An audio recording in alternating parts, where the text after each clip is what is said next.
Wednesday, May 23rd, 3:30 a.m. Mountain Time, 2018. Guys, let's talk about hurricanes here real quick before we get the day started. There's a very unique situation unfolding over in the Arabian Sea. There's another tropical cyclone coming on the heels of a record-setting tropical cyclone that made landfall going through the Gulf of Aden into Somalia.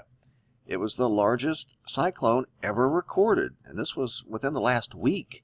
Now we have another one out here in the Arabian Sea that's about to intensify and could itself be a record setter. Here it is, you can see at the Weather Underground. This is a radar image of the storm. It's called Tropical Cyclone 2A, and it's a threat to Oman and Yemen. And this, too, is an unprecedented system.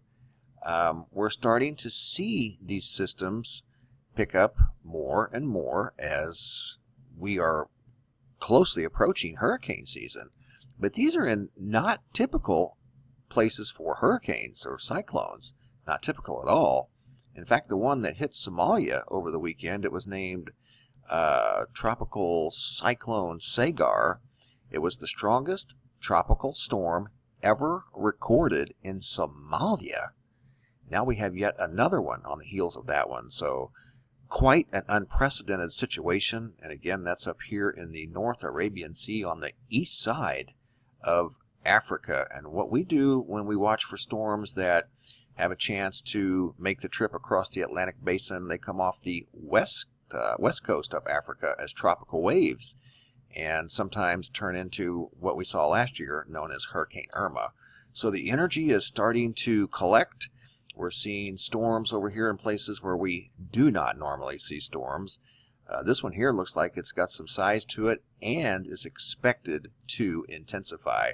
So we're going to keep an eye on that because those are both potentially, well, one is already a record setter. This might be yet another record setter.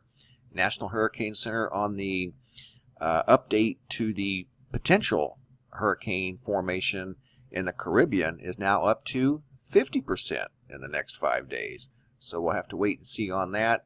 That storm right now, it's still an invest. They say either way, it's going to be a big rainmaker as it goes up between Cancun and Cuba into the Gulf of Mexico, landing somewhere in the next 5 days between New Orleans and Florida.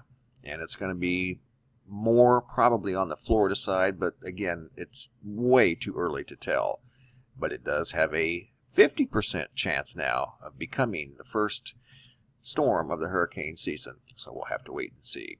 All right, guys, that's all I got for now on hurricanes and cyclones. We'll update more later on as the day unfolds. Thanks for watching. Have a super day and be safe out there.